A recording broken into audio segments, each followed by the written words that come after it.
ہمارے حضرت کے پاس ایک شخص آیا, اس نے کہا, وہ پٹھان تھے, ہمارے حضرت سے بیعت ہوئے. انہوں نے کہا کہ مجھے اپنی بیوی پہ چھوٹی چھوٹی باتوں پہ غصہ آتا ہے تو میں اس کو مارتا ہوں, بعد میں مجھے ندامت ہوتی ہے کہ یہ کیا ہو رہا ہے. بولو بھائی, غلط ہو رہا ہے. لیکن اللہ کا خوف تھا نا, تو ان کو احساس ہو گیا کہ میں جو بیوی کو بلا وجہ مارتا ہوں, بلا وجہ کیا مارنا تو بہت سخت حالت میں اللہ نے اجازت دی ہے, بہت ہی کوئی معاملہ خراب ہو جائے تو ہاتھ اٹھانے کی اجازت دی ہے. ہمارے نبی صلی اللہ علیہ وسلم نے پوری زندگی اپنی کسی زوجہ پر ہاتھ, بولو بھائی, نہیں اٹھا. یہ نبی کے اخلاق تھے. ہمارے ہاں بعض لوگوں میں رواج ہے جانوروں کی طرح کوٹتے ہیں, پیٹتے ہیں, تمیز سے بات ہی نہیں کرتے.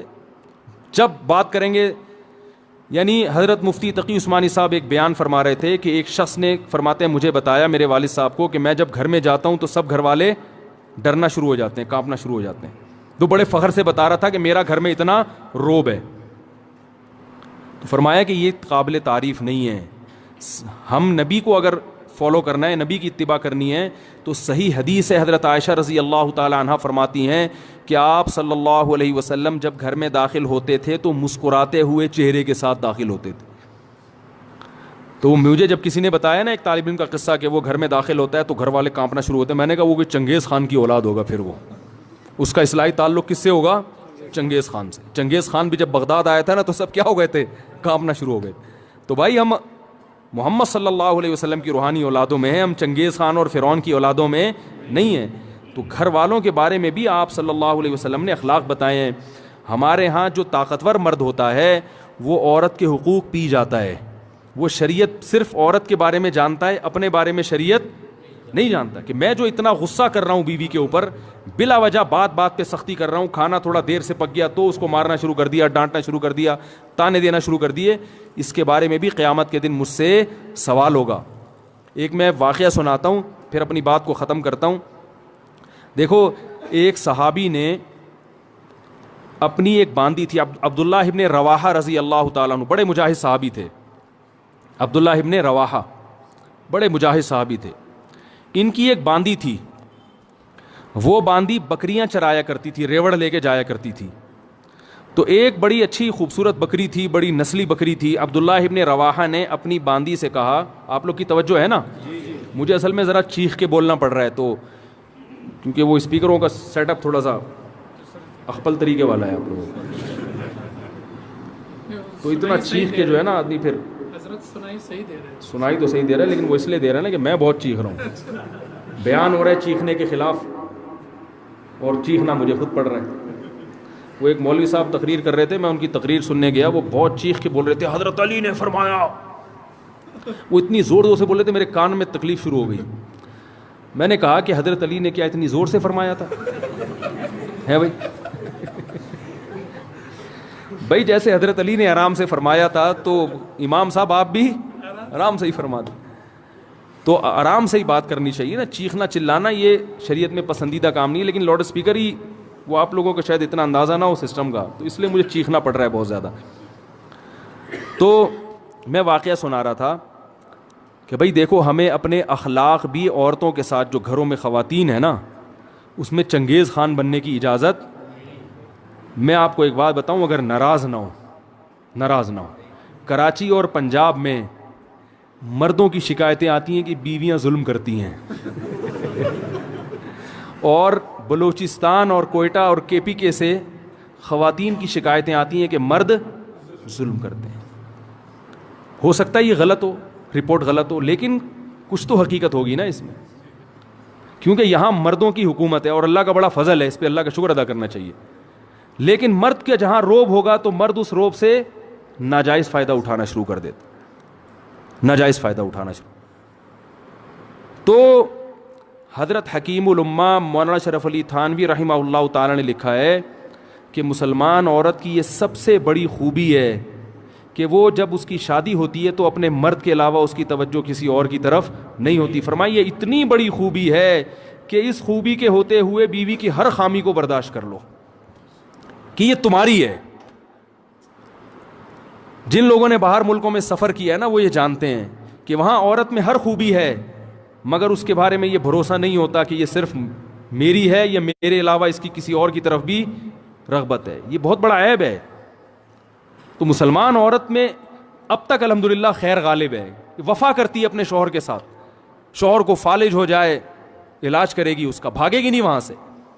باقی آپ ذرا جائیں نا دنیا میں سفر کریں تو میاں جب تک کما رہا ہے، صحت اچھی ہے تو میاں ہے، ذرا سا مسئلہ خراب ہوا عدالت سے طلاق لی اور کسی اور سے شادی کر لی. ہمارے ہاں خاندانوں میں جب نکاح ہوتا ہے تو زندگی بھر کے لیے ہوتا ہے، جب تک کوئی بہت سخت مشکل نہ ہو طلاق کی طرف نہیں جاتے. تو یہ بہت بڑی خوبی ہے. تو کے پی کے سے اور بلوچستان سے جو شکایتیں آتی ہیں اس میں مردوں کی سختی کی شکایتیں آتی ہیں کہ مرد عورتوں پہ بولو بھائی ہاتھ اٹھاتے ہیں، چھوٹی چھوٹی باتوں پہ مارتے ہیں، تانے دیتے ہیں. آپ لوگ کے علاوہ کی بات کر رہا ہوں، آپ لوگ ناراض نہ ہوں. آپ لوگ کے علاوہ جتنے مرد ہیں جو میرا بیان نہیں سن رہے ان کی بات کر رہا ہوں کہ وہ بیویوں کو مارتے پیٹتے بھی ہیں، بلا وجہ چھوٹی چھوٹی باتوں پہ ڈانٹتے بھی ہیں. اور معذرت کے ساتھ اس میں دیندار اور بے دین سب برابر ہیں. وہ سمجھتے ہیں ہماری غیرت، ہم نے بیوی کو جو ہے نا ایسا دبا کے رکھا ہوا ہے. صحیح ہے نا، جب چاہے تھپڑ مار دیں کچھ نہیں کر سکتی. تو یہ غیرت نہیں ہے، یہ بد اخلاقی ہے. سب سے زیادہ روب محمد صلی اللہ علیہ وسلم کا تھا گھر میں، اور سب سے بڑا حق کس کا تھا؟ محمد صلی اللہ علیہ وسلم کا. لیکن پوری زندگی آپ نے کسی زوجہ پہ ہاتھ نہیں اٹھایا. آپ کہیں گے کہ بھئی ان کی بیویاں اتنی فرما بردار تھیں، جو کہو کر دیتی ہوں گی. ایسا نہیں تھا، فرما بردار تو تھیں، لیکن میاں بیوی میں جو اونچ نیچ ہوتی ہے وہ ہمارے نبی کے گھر میں بھی ہوتی تھی. صحیح حدیث میں ہے کہ ایک مرتبہ آپ صلی اللہ علیہ وسلم اپنی بیویوں سے ناراض ہو کے 1 مہینے کے لیے گھر سے باہر چلے گئے. کیونکہ جب میاں بیوی کا رشتہ ہوتا ہے تو پیغمبر کا اور امتی کا رشتہ الگ ہے اور شوہر بیوی کا رشتہ الگ ہے. اور اللہ نے آپ کے گھر میں یہ واقعات اس لیے ہونے دیے تاکہ امت کو سبق ملے کہ بھائی اختلاف کے وقت کیا کرنا ہے. تو کتنا پریشان ہوئے ہوں گے کہ 1 مہینے کے لیے گھر سے غائب ہو گئے. فرمایا میں نہیں آؤں گا قریب کسی کے. اور جب 29 تاریخ ہوئی ہے نا تو گھر چلے گئے. صحابہ نے کہا یا رسول اللہ بھی 30 دن پورے نہیں ہوئے. آپ نے فرمایا مہینہ 29 کا تھا. ٹھیک ہے، مہینہ کس کا تھا؟ ناراضی کو ختم کر دیا پھر. لیکن ایسا نہیں کیا کہ ناراض ہوئے تو گھر میں چیزیں توڑنی پھوڑنی شروع کر دی ہوں اور اٹھا کے مارنا پیٹنا شروع کر دیا ہو، جو آج ہمارا حساب کتاب ہے. ہاں کوئی بہت ہی ٹیڑھی پسلی کی عورت ہے، بالکل ہی سدھرنے کا نام نہیں لے رہی، تو شریعت نے پھر مجبوری میں ہاتھ اٹھانے کی اجازت بھی دی ہے. لیکن ایسی عورتیں ہمارے معاشرے میں ان کا ریشو بہت کم ہوتا ہے. خاص طور پر ان علاقوں میں تو فرما برداری کا عنصر زیادہ ہے. تو اس میں ایک چیز میں ایک حدیث آپ کو سناتا ہوں، اس کے بعد اپنا بیان ختم کرتا ہوں. عبداللہ ابن رواحہ رضی اللہ تعالیٰ عنہ، عرب جو تھے نا یہ عورتوں پہ بڑے سخت ہوا کرتے تھے، خاص کر قریشی. جو قریش کے قریشی لوگ تھے نا یہ بیویوں پہ کیا ہوتے تھے؟ سخت ہوتے تھے. لیکن اسلام آنے کے بعد کیسے تبدیل ہوئے؟ عبداللہ ابن رواحہ رضی اللہ تعالیٰ عنہ نے نبی وہ اپنی باندی سے کہا کہ میری اس بکری کی خاص طور پر تم نے کیا کرنی ہے؟ حفاظت کرنی ہے. تو اللہ کی قدرت کہ وہ بھیڑیا آیا اور اس بکری کو کھا گیا. عبداللہ ابن رواحہ کا غصہ آیا اور انہوں نے 1 تھپڑ لگا دیا باندی کے. صرف 1 تھپڑ مارا ہے، بیوی کے نہیں بلکہ، حالانکہ باندی کا درجہ بیوی سے، باندی تو نوکر ہوتی ہے نا، غلام ہے، لونڈی ہے، اس کا وہ مقام تھوڑی ہے جو بیوی کا ہے. 1 تھپڑ لگا دیا. عبداللہ ابن رواحہ رضی اللہ تعالیٰ عنہ چونکہ مسلمان ہو چکے تھے نا، زمانہ جاہلیت میں تو ہوتے تو 20-30 تھپڑ مار دیتے کہ بھئی اس نے غلطی کی ہے. ہم ہوتے ہم کیا کہتے ہیں یار بھیڑیے نے کھانا تھا تو اسی بکری کو کھانا تھا ہے بھائی، اور بکریاں نظر نہیں آئیں، اس کا مطلب تمہارے بھیڑیے کے ساتھ کیا ہیں؟ تعلقات ہیں. ٹھیک ہے نا، تم نے مخبری کی ہے بھیڑیے کو، اسی کو کھاؤ آ کے. 10 باتیں سوچتے اور منفی ذہن چلتا. عبداللہ ابن رواحہ نے غصے میں 1 تھپڑ لگایا، مگر ندامت ہوئی. کیوں؟ اسلام لا چکے ہیں، ان کو پتہ ہے کہ ایک ایک عمل کا قیامت کے دن جواب بولو بھائی دینا پڑے گا. اگر اس میں باندی کی غلطی نہیں تھی تو میرا تھپڑ قیامت کے دن اعمال میں لکھا جائے گا. اور عین ممکن ہے کہ باندی کی غلطی نہ ہو، کیونکہ بھیڑیا جب آتا ہے تو وہ تو نگرانی کے باوجود کھا جاتا ہے. اب احساس ہوا تو رسول اللہ صلی اللہ علیہ وسلم کے پاس آئے، عرض کیا یا رسول اللہ میں نے باندی کو تھپڑ مار دیا ہے، کیا مجھ سے ظلم تو نہیں ہوا؟ مختصر سنا رہا ہوں حدیث. آپ صلی اللہ علیہ وسلم نے صحابی کو حکم دیا کہ اس باندی کو آزاد کر دو. اس وقت آج کے حساب سے دیکھا جائے تو باندی کی قیمت کروڑوں اربوں روپے بنتی تھی. سب سے مہنگا مال کیا ہوتا تھا اس زمانے میں؟ باندی. ایک تھپڑ کے بدلے میں نبی نے کیا حکم دیا؟ اگر جہنم کی آگ سے بچنا چاہتے ہو تو اس کو آزاد کر دو. عبداللہ ابن مسعود رضی اللہ تعالیٰ عنہ نے ایک دفعہ اپنے غلام کو مارا. وہ بھی غلام تھا، نوکر تھا، بیوی نہیں تھی. غلام کا مقام تو بیوی سے کم ہوتا ہے. جب مارا تو آپ صلی اللہ علیہ وسلم نے کیا حکم دیا؟ فرمایا اللہ اقدر علیک منک علیہ. اے ابن مسعود، جتنی تجھے اپنے غلام پہ قدرت ہے نا، اللہ کو تجھے اس سے بھی زیادہ قدرت، اللہ کو تجھ پر اس سے بھی زیادہ قدرت ہے. تو آج اس کو مار رہا ہے اس لیے کہ تیرا نوکر ہے، یہ کچھ نہیں کر سکتا. اللہ تیرے گناہوں پر اگر سزا دینا تو بھی کچھ نہیں کر سکتا، کیونکہ اللہ کو تجھ سے بھی زیادہ طاقت ہے. تو جیسے تو یہ چاہتا ہے کہ تیری خطاؤں کو اللہ معاف کرے، تو بھی اپنے ماتحتوں کی غلطیوں کو معاف کر.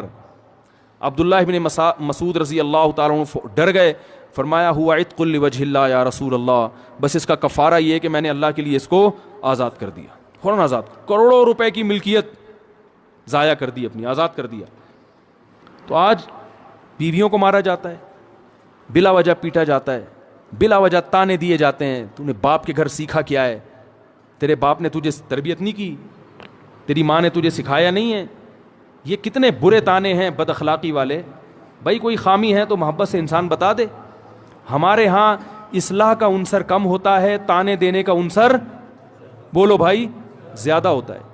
تو بھائی یہ اگر آپ اس طرح سے کریں گے تو کل قیامت کے دن اس کا جواب اللہ کو بولو بھائی دینا پڑے گا.